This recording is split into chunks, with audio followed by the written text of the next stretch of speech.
Boa noite, vamos continuar com a nossa aula de repetição de indébito, ou seja,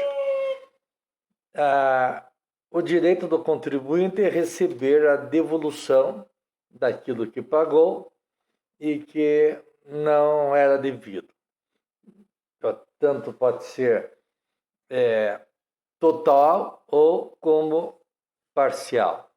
E o prazo, nós já vimos, é de 5 anos para entrar com esse pedido de repetição de indébito. Todavia, nesse aspecto, há uma peculiaridade relativamente à repetição de indébito quando se tratar de impostos indiretos. Nós vimos que nos impostos indiretos há uma divisão entre o contribuinte de direito e o contribuinte de fato. Normalmente, nos tributos ou impostos diretos, o contribuinte de direito e o contribuinte de fato é a mesma pessoa. Já estudamos sobre isso. Mas, nos indiretos, também nós já vimos que há o contribuinte de direito e o contribuinte de fato.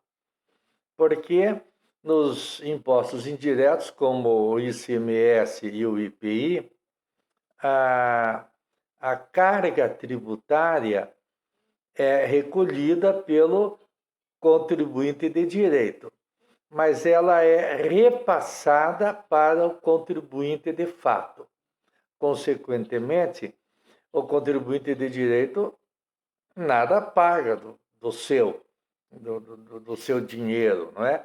Ele apenas repassa para o fisco aquilo que ele, contribuinte de direito, repassou para o contribuinte de fato. Então, ele repassa para o fisco o que o contribuinte de fato pagou, não é? Bem, e aí, nesse aspecto, vai lá dizer o artigo 166 do CTN o seguinte: a restituição de tributos que comportem por sua natureza transferência do respectivo encargo financeiro, então, a restituição de tributos que comportem por sua natureza transferência do respectivo encargo financeiro é o tributo indireto. Então, ele, pela sua natureza, não é? O ICMS, o IPI, eles importam nessa transferência do encargo financeiro, a transferência do imposto, a transferência do valor do imposto.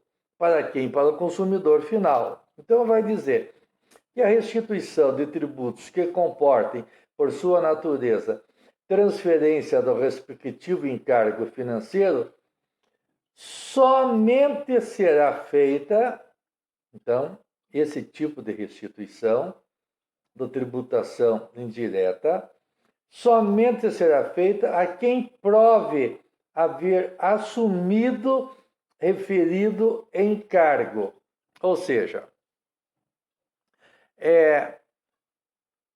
se foi cobrado um tributo a maior, um tributo inconstitucional, um tributo indevido, um tributo ilegal, só quem pode pedir a devolução é aquele que provar que efetivamente recolheu aquele imposto e não transferiu para outro aquele imposto. Provar que ele próprio arcou com aquele encargo financeiro. Isso, na prática, nunca acontece, porque sempre nesses tributos indiretos há a transferência do encargo financeiro para o contribuinte de fato. E aqui vai dizer: o contribuinte de direito só pode pedir a repetição de indébito desses tributos se ele provar que ele, contribuinte de direito, assumiu esse encargo financeiro, ou seja, que ele, contribuinte de direito, não repassou esse encargo para o consumidor final. Praticamente é impossível isso, porque na prática sempre há esse repasse, não é? Muito bem. Deixa eu ver um negócio aqui. Bem, continua esse artigo, então. A restituição de tributos que comportem, por sua natureza, transferência do respectivo encargo financeiro somente será feita a quem prove haver assumido referido encargo. Então, o contribuinte de direito vai ter que provar que ele não repassou aquele encargo, aquele ônus financeiro, para o contribuinte de fato. Daí o contribuinte de direito pode pedir a restituição desse tributo de natureza indireta. Será feita quem prove haver assumido o referido encargo ou, no caso de tê-lo transferido a terceiro, ou seja, no caso de tê-lo transferido ao contribuinte de fato, estar por este expressamente autorizado a recebê-lo. Ou seja, eu transferi esse encargo financeiro ao contribuinte de fato. Eu posso pedir a restituição, até porque, deixa eu achar essa súmula aqui, 546 do STF. Até porque, se eu transferir esse encargo financeiro para o contribuinte de fato, eu não tenho direito a receber essa restituição, porque aí haveria o quê? Um enriquecimento ilícito por parte do contribuinte. Deixa eu achar uma súmula aqui. Por parte do contribuinte de direito, não é? Há uma súmula de número 546 que vai falar. Uma súmula 546 do Supremo Tribunal Federal. Cabe a restituição do tributo pago indevidamente quando reconhecido por decisão que o contribuinte de júri, ou seja, o contribuinte de direito, não recuperou do contribuinte de fato o quantum respectivo. Então tá, se o contribuinte de direito provar, vamos pegar Lojas Bahia, ela vendeu uma geladeira e tinha um ICMS sobre isso, ela transferiu o ICMS para o comprador, bem, aí, se esse ICMS não era devido, ou em parte não era devido, ela já transferiu para o comprador, então ela não tem direito de receber a devolução, porque ela não tirou dinheiro do bolso. Quem teve que pagar foi o contribuinte de fato. Então, essa súmula vai dizer: cabe a restituição, a Loja Bahia tem direito à restituição do tributo pago indevidamente quando reconhecido por decisão que ela, a Loja Bahia, contribuinte de direito, não recuperou do contribuinte de fato, ou seja, do consumidor, não é? O respectivo quanto, né? O valor do tributo. Bem, se acontecer isso, a contribuinte de direito comprovar que não recuperou, aí tudo bem, aí ele pode pedir a repetição, né, a devolução daquilo que foi pago indevidamente. Todavia, se ele transferiu, e isso é a parte final do artigo 166, ou no caso de tê-lo transferido a terceiro, estar por este expressamente autorizado a recebê-lo. Então aí, a hipótese, ele transferiu, a Loja Bahia transferiu. Aí ela pode pedir a restituição? Não, ela pode pedir a restituição desde que ela prove, ou seja, desde que ela tenha o consentimento do contribuinte de fato, é o que vai dizer a parte final.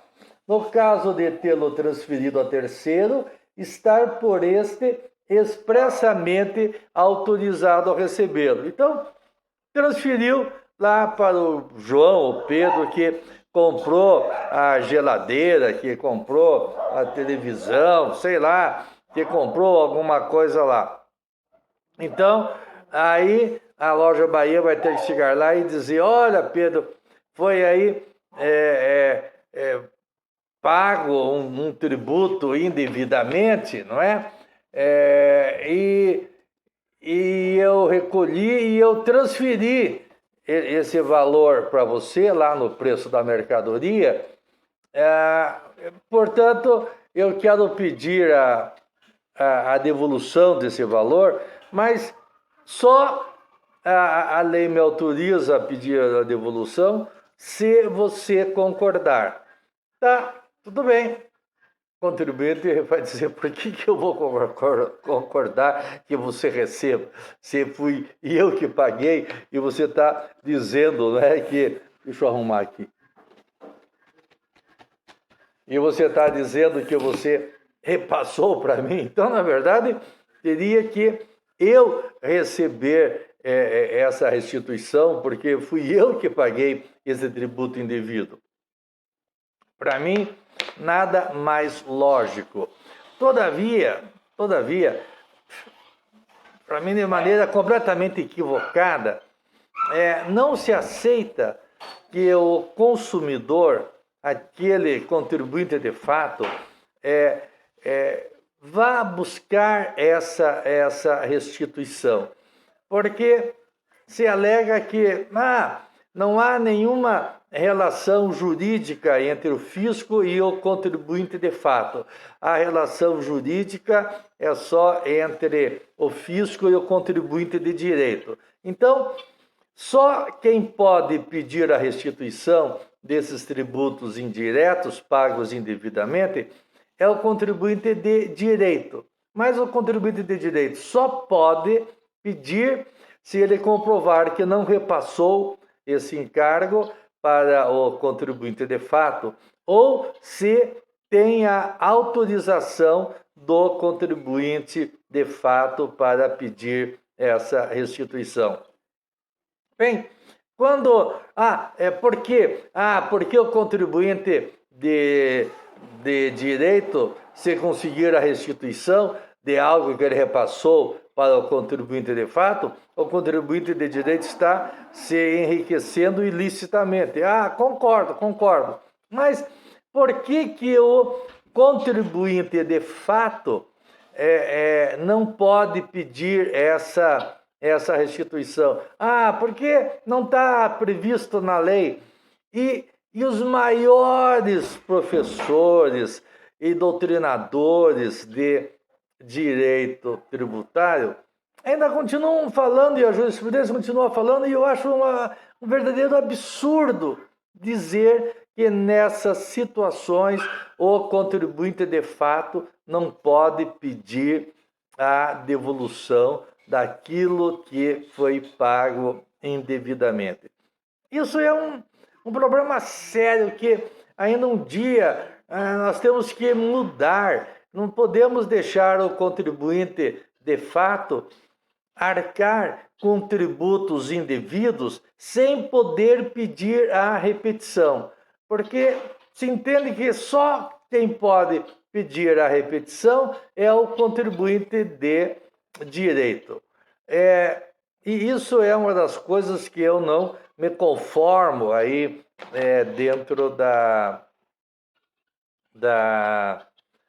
do direito tributário. Existe, no caso de substituição tributária, quem recolhe o tributo antecipadamente é o substituto, não é? Em nome do substituído. Aí, quando o substituto recolhe um tributo indevido em nome do substituído, aí o artigo 10 lá da Lei Complementar 87 admite que o substituído receba, não é, este valor. Existe também já uma abertura relativamente aos consumidores de energia elétrica da Copel, por exemplo, da Copel, não é? Em que quem recolhe o tributo é a Copel e ela transfere para o consumidor final, não é? Que somos nós. Aí, em relação a isso, está havendo uma abertura que permite que o consumidor peça a repetição de indébito, porque, evidentemente, a Copel, como também um órgão que faz parte do governo, não vai entrar com uma ação de repetição de indébito contra o próprio Estado, é evidente.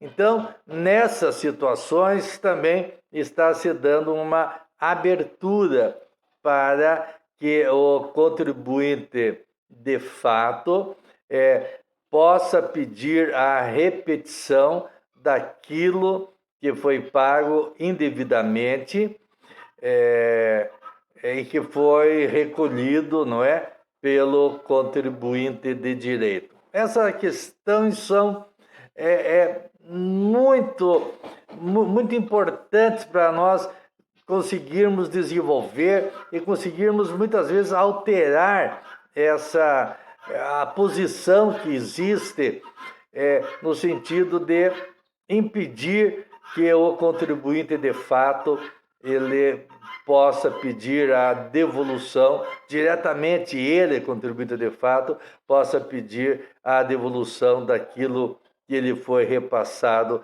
de uma maneira indevida. Então, esse é um tema muito importante, é um tema que nós precisamos realmente refletir a respeito, né? Mais um dos temas de direito tributário que nós devemos refletir a respeito. Outra questão que, para mim, fere o princípio da igualdade é na restituição, lá no artigo 167, vai dizer: a restituição vence juros não capitalizáveis, tudo bem, a partir do trânsito em julgado da decisão definitiva que é determinar. Para todos, os juros são contados a partir da citação, lá nos termos do artigo 405 do Código Civil. Contam-se os juros de mora desde a citação inicial. Por que na repetição, na devolução daquilo que foi pago indevidamente, os juros só começam a contar do trânsito em julgado da decisão definitiva? É um tratamento diferenciado que, a meu ver, também não se justifica. Há uma uma súmula, súmula número 188 do STJ, que vai confirmar isso, que os juros só são... Deixa eu achar aqui a súmula 188. A súmula 188. Os juros moratórios na repetição de indébito tributário são devidos a partir do trânsito em julgado da sentença. Para mim está errado, por um princípio de isonomia. Quando a fazenda vai cobrar, daí é a partir da citação. Agora, quando a fazenda vai pagar, os juros são apenas a partir lá do trânsito em julgado,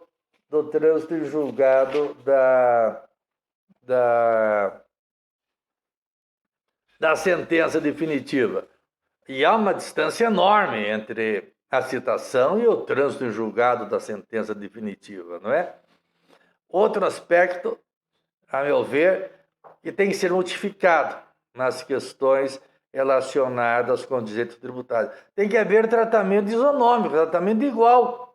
Se o contribuinte, se não pagar, paga juro desde a citação, a fazenda também, se tiver que devolver aquilo que cobrou indevidamente, também tem que pagar juros a partir da citação. Não há o porquê haver essa diferenciação. Todavia, ainda permanece a jurisprudência entendendo nesse sentido. Uma hora tem que mudar, uma hora nós temos que verificar se o tratamento tem que ser igual ou não. O que justifica esse tratamento diferenciado? E o que eu quero para nós ainda refletirmos é a chamada fraude à execução.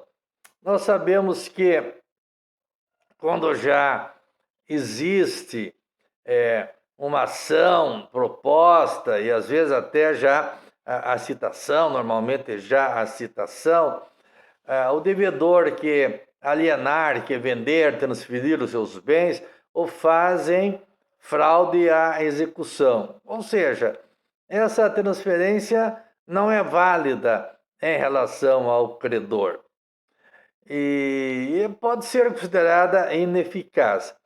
Diferentemente nas dívidas tributárias, o artigo 185, ele vai dizer assim: presume-se fraudulenta a alienação ou oneração de bens ou rendas.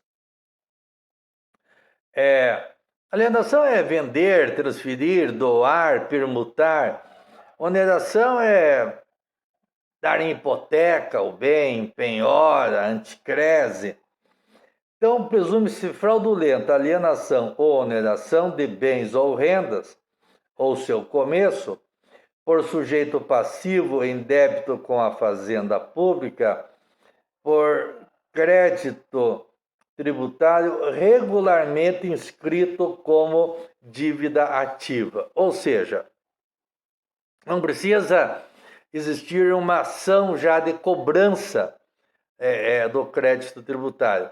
Basta que esteja inscrito em dívida ativa para que a alienação que o devedor irá fazer seja considerada fraudulenta. Essa também é uma outra diferença que existe entre as regras do direito civil e as regras do direito tributário. Bem, nós vamos começar agora a estudar a ação executiva fiscal. A ação executiva fiscal é uma ação própria que foi feita em favor do fisco, né, para que o fisco cobre os seus créditos tributários. Então, nós temos o processo de execução lá do Código de Processo Civil e temos o processo de execução dos créditos tributários. Esse processo de execução de crédito tributário está numa lei própria, é a lei... Deixa eu achar essa lei aqui. A lei 6.830. Essa lei 6.830 é que vai regulamentar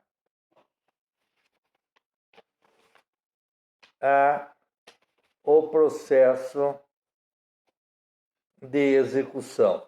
Então, essa lei 6.830, de 22 de setembro de 1980, ela dispõe sobre a cobrança judicial da dívida ativa da Fazenda Pública e da outras providências. E aí, nós vamos analisar a natureza da certidão da dívida ativa, não é?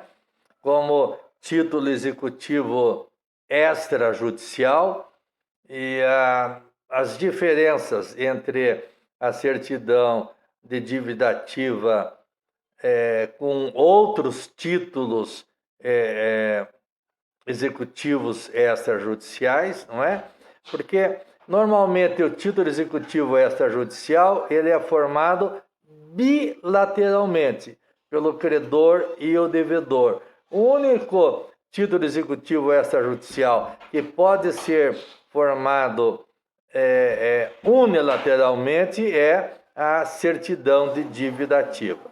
Mas isso nós iremos trabalhar aí no nosso próximo bate-papo.